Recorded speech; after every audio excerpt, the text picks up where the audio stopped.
Hello les beauty stars. Alors je reviens dans cette petite vidéo. Alors tout d'abord désolée parce que ça fait un mois que je n'ai pas pu filmer. Alors j'avais prévu de filmer, le souci c'est que j'ai été malade pendant un mois sous antibiotiques et cortisone, que ça fait une semaine que ça va mieux.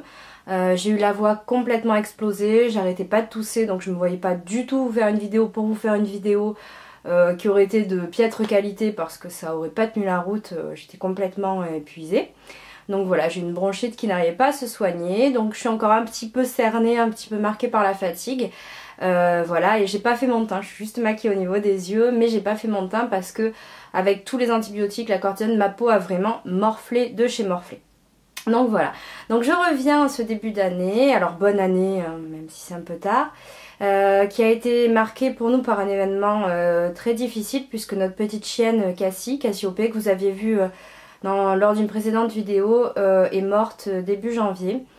De manière brutale et on s'y attendait pas du tout, elle était à la moitié de sa vie et elle allait très bien 3 jours avant. Donc ça a été très dur pour nous, ça allait encore, c'est très vite, c'était notre bébé et pour moi elle est très importante.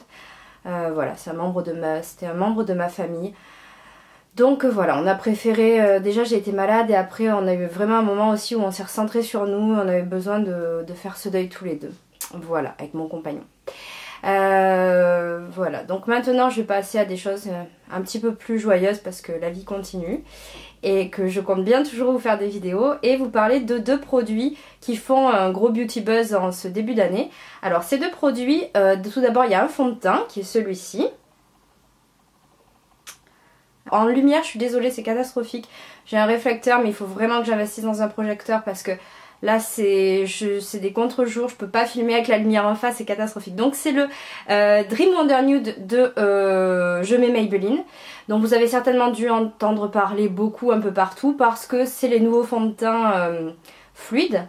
Alors quand je dis nouveau, il y avait eu l'eau de teint chez L'Oréal, mais qui n'a rien à voir, celui-ci est plus couvrant. Alors ce sont des fonds de teint qui ressemblent à de l'eau, mais ce n'est pas de l'eau, ils sont très siliconés. J'avais attendu un peu avant de vous en parler pour vérifier s'il faisait des imperfections ou pas, s'il était comédogène ou non, et j'ai pas eu de souci à ce niveau-là.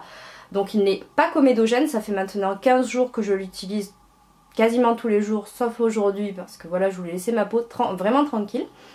Alors surtout, c'est un fond de teint, ne l'appliquez pas au Beauty Blender, comme j'ai vu dans tout un tas de vidéos, ça a aucun intérêt, c'est un tout petit format. Si vous l'appliquez au Beauty Blender, la moitié de votre produit va partir dans votre Beauty Blender, dans votre éponge à fond de teint.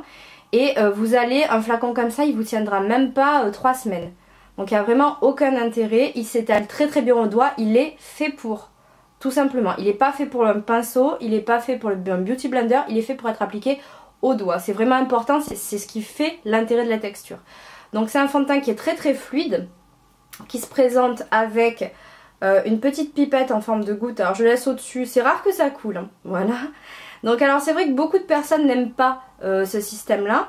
Alors il faut savoir que pour avoir les fameuses 3 gouttes qui préconisent, alors moi c'est plus de 3 gouttes aussi, même en l'appliquant au doigt parce que sinon on voit rien du tout.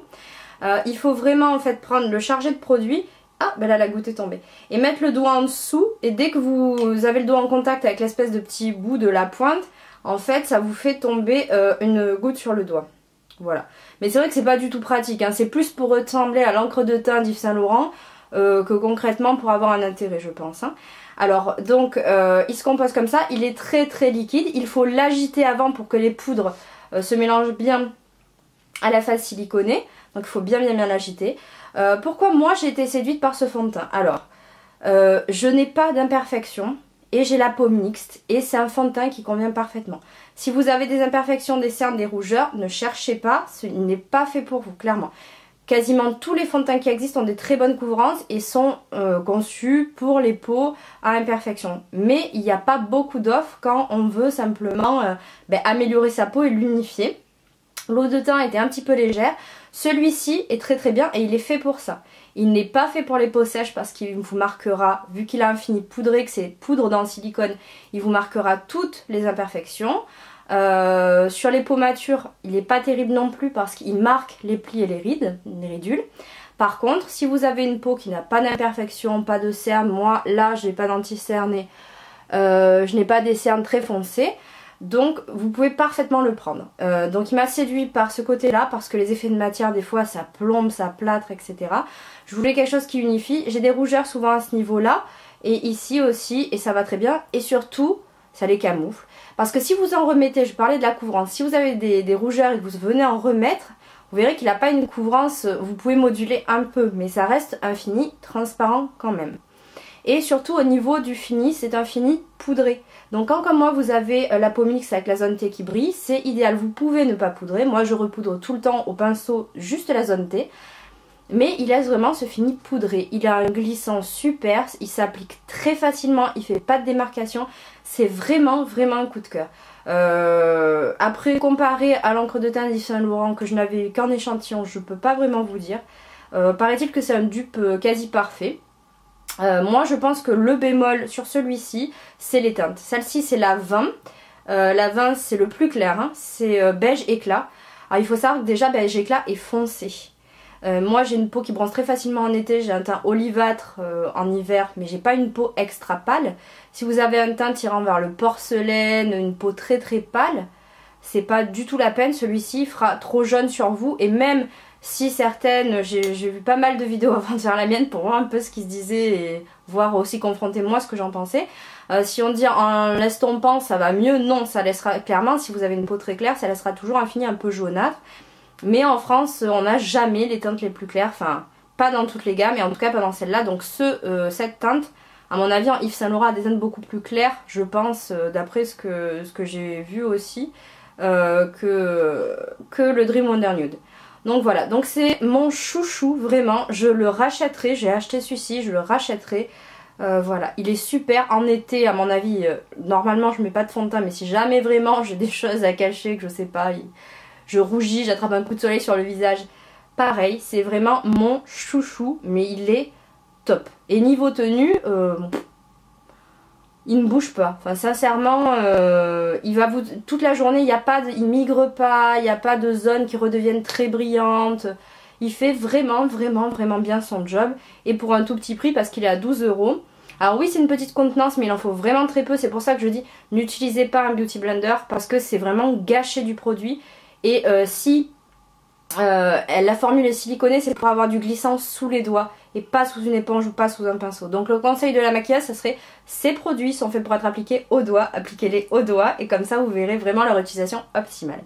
Voilà, donc c'était mon premier chouchou. Mon deuxième chouchou va être... Hop, ça tombe pas. Alors ça va pas vous parler parce que c'est une miniature. C'est le mascara Wonder Curl de chez Sephora. Pas Wonder Curl du tout d'ailleurs, n'importe quoi. Outrageous Curl de chez Sephora, leur petit nouveau, qui est normalement un tube en spirale. Alors, il faut savoir en ce moment, si vous voulez un bon plan, que les miniatures de ce produit qui font quand même... Je sais pas si c'est marqué la contenance. Si 2 ml, donc c'est quand même une belle contenance et tout ce qu'on trouve dans les box c'est ce genre de contenance là. Et offerte avec le magazine Biba qui est actuellement en kiosque, celui du mois de mars. Moi c'est comme ça que je me le suis procuré parce que je voulais pas l'acheter en full size chez Sephora s'il m'avait pas plu parce que ça me faisait vraiment très peur. Pareil, vous avez dû en entendre énormément parler. Il a une brosse minuscule, il promet une courbe extraordinaire et un certain volume. Alors moi j'avais très peur parce que j'ai des cils qui sont très longs mais hyper plats, hyper droits, limite qui redescendent vers le bas et je déteste utiliser un recourbe-cils, ça abîme énormément les cils. Donc je compte sur un mascara. J'avais mon Yves Rocher dont j'avais parlé pareil dans une précédente vidéo qui est très bien, le packaging argenté, mais j'avais très envie de tester celui-là, mais payer 16 € ou même à moins 25%, il y a les moins 25 en ce moment, avec par exemple le code Cupidon15 pour un produit à moins 25 si vous n'avez pas les cartes sur le web. Voilà, petite info au passage. Et moi j'avais très peur parce que je me suis dit mettre même 12 € dans un mascara qui me plaît pas du tout.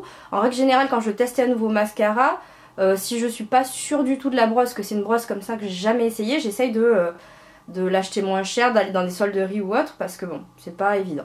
Donc alors la brosse elle se présente comme ceci. Alors vu que ça fait pas bien la mise au point, je vais... Voilà là. C'est une toute petite brosse. Alors il faut savoir que sur le full size la brosse est la même. C'est une toute petite brosse en élastomère, en plastique en fait, avec des picots minuscules. Alors aujourd'hui c'est le mascara que je porte, donc je vais mettre comme ça. Là on voit vraiment bien l'effet fossile, c'est impressionnant. Regardez la courbe que ça a fait. Alors que d'habitude je vous dis mes cils descendent vraiment descendent vers le bas, oui, on peut dire ça. Donc voilà, là vous voyez, je vais hop, on voit bien aussi ici comme ça a bien remonté. Voilà, c'est super, ça n'a pas fait de paquet, il fait pas du tout de paquet. Alors ma petite astuce, ça serait que ce mascara, si vous avez peur qu'il fasse des paquets, parce que effectivement il y a énormément de produits, et vu que c'est une brosse courte, il y a plein de produits au bout, pensez à bien enlever le produit du bout et à bien essayer d'essorer la brosse. Alors ça va, il va y en avoir un peu partout sur le goulot, mais enfin tant pis, il vaut mieux faire ça. Parce qu'après ça vous fera pas du tout de paquet. Par contre pour l'appliquer, vous l'appliquez une première fois et effectivement là vous allez, ça va vous en coller un peu partout, ça va faire un peu des pattes de mouche. Il faut pas hésiter à revenir le travailler. Si vous avez juste une minute vite fait le matin pour vous préparer, c'est pas la peine d'utiliser ce mascara parce qu'il faut quand même un peu de temps pour le travail. Il faut pas 10 minutes non plus, mais c'est pas un mascara qu'on pose comme ça et non, c'est vraiment quand on aime travailler son regard. Moi je trouve qu'il est vraiment, enfin il est impressionnant. On dirait que j'ai des faux cils et oui, j'ai la chance d'avoir des cils longs, donc ça vous les allongera pas. Mais par contre, ça leur donne du volume parce que mes cils sont très très fins. Ça leur donne un très très très beau volume. C'est pas l'ultra black hein, celui-là, pourtant c'est le normal. La teinte 1, pourtant il est quand même bien noir. Il attrape parfaitement les cils. Alors moi il faut savoir que je passe pas au-dessus pour faire comme ça, je passe juste en dessous. Parce que mes cils s'y prêtent pas et ça les recourbera absolument pas plus chez moi de faire ça. Et j'ai fait aussi les cils du dessous, mais ils déploient vraiment le regard. Enfin sincèrement j'étais très sceptique parce que quand je vois des revues, je sais que certaines blogueuses se sentent obligées de donner un avis positif parce que on leur a envoyé etc. Je suis allée voir une ou deux youtubeuses que j'apprécie pour leur franchise qui en disaient du bien, je me suis dit mais qui n'avaient pas du tout les mêmes cils que moi. Donc je me suis dit bon, qu'est-ce que ça va donner? Et en fait super. Donc ça c'est pareil, je vais aller l'acheter en full size avec les moins 25 justement. Qui sont jusqu'au 17 février je crois, et si vous voulez l'acheter sur le site avec le code que je vous ai donné, ça le fait à 12 €, donc effectivement c'est un très très bon achat. Voilà, donc c'était mes deux produits chouchous. Alors bientôt je vais vous faire, alors bientôt certainement samedi, donc très très rapidement, je vous tournerai une vidéo avec un maquillage avec ces deux produits pour que vous voyez un petit peu niveau application ce que ça donne. Et avec une palette, d'ici là je vais voir quelle palette je vais bien pouvoir me servir, voilà. Je vous ferai un petit tuto comme ça. J'espère que cette vidéo aura pu vous aider si c'était deux produits, ces deux Beauty Buzz sur lesquels vous vouliez craquer. Voilà, pour moi c'est vraiment deux très très bonnes réussites et c'est plutôt rare parce que d'habitude quand il y a des gros Beauty Buzz, c'est des produits qui derrière moi me déçoivent en règle générale énormément. Voilà, et là c'est deux produits en plus petite marque, petit prix qui je trouve au niveau avancée technologique c'est super. Voilà, c'est des produits accessibles où il y a vraiment une recherche sur le produit, sur la formulation, sur le packaging, c'est top. Voilà, donc ce sont mes deux coups de cœur du début de l'année. Je vous dis à très très vite pour une nouvelle vidéo et à bientôt les beauty stars. Ciao ciao.